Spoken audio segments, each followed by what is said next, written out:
প্রথমত যারা আজকের এই রেল দুর্ঘটনায় মারা গেছেন তাদের পরিবারের প্রতি সমবেদনা জানাচ্ছি এবং আমরা আশা করব যে অশ্বিনী কুমারের যদি নির্লজ্জ না হন তাহলে উনি পদত্যাগ করবেন এই রেল দুর্ঘটনার দায় কাঁধে নিয়ে।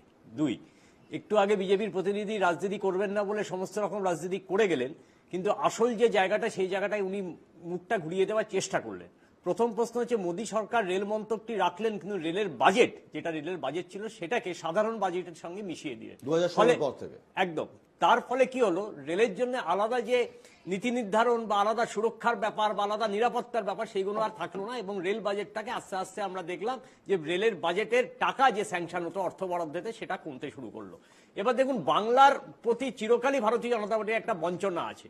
বাংলার কোনো ট্র্যাকে বসেনি কবচ, যে কবচের কথা আপনি একটু আগে বারবার বলছিলেন, এবং রেল সুরক্ষার আধুনিক প্রকল্পের জন্য এলএইচবি কোচ, তার জন্য ইন্ট্রিগাল কোচ ফ্যাক্টরি তৈরি হয় হচ্ছে 2016 সালে চেন্নাই। সেখান থেকে উনি বলেছিলেন, রেল মন্ত্রক বলেছিল ভারত সরকার যে 2016 থেকে 4 বছরের মধ্যে ভারতবর্ষের সমস্ত রেলে এলএইচবি কোচ লাগানো হবে, কিন্তু আজকে 2024 সেখানেও এলএইচবি কোচ লাগানো হলো না।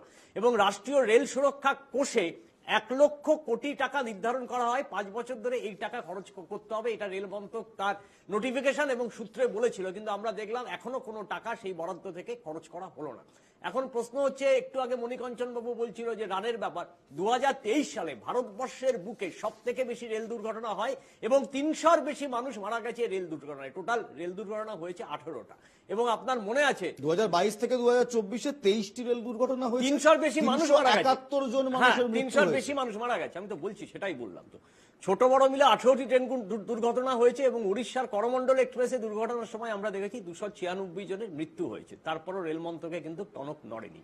এখন প্রশ্ন হচ্ছে, এলএইচবি কোচ দিলে কি সুবিধা হয়? এলএইচবি কোচ দিলে যেটা সুবিধা হয় সেটা হচ্ছে, যদি মুখোমুখি কোনো সময় ধাক্কা লাগে, যদি অ্যাক্সিডেন্ট হয়, তাহলে একটা কোচের ওপরে যাবে না, একটা কোচের মধ্যে ঢুকে যাবে না এবং উল্টো পাল্টা ভাবে সেটা উল্টে যাবে না।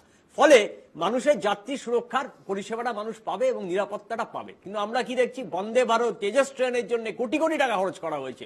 একটা বুলেট ট্রেন তৈরি করতে গেলে তাকে 150 কোটি টাকা করতে হচ্ছে, বন্দে ভারতের জন্য 160 কোটি, এবং আমরা দেখছি বগির জন্য 6 কোটি টাকা স্যাংশন হচ্ছে। কিন্তু সাধারণ মানুষ, আমার আপনার মতো মধ্যবিত্ত মানুষ, যখন আমরা ঘুরতে যাচ্ছি বা কাজে যাচ্ছি, তখন যেই সমস্ত ট্রেনগুলোতে আমরা অ্যাভেল করছি বা যে ট্রেনগুলোতে আমরা যাচ্ছি, তাদের নিরাপত্তা বলা হয় কি, তাদের সুরক্ষা করা। এখানে মণিবাবুর কাছে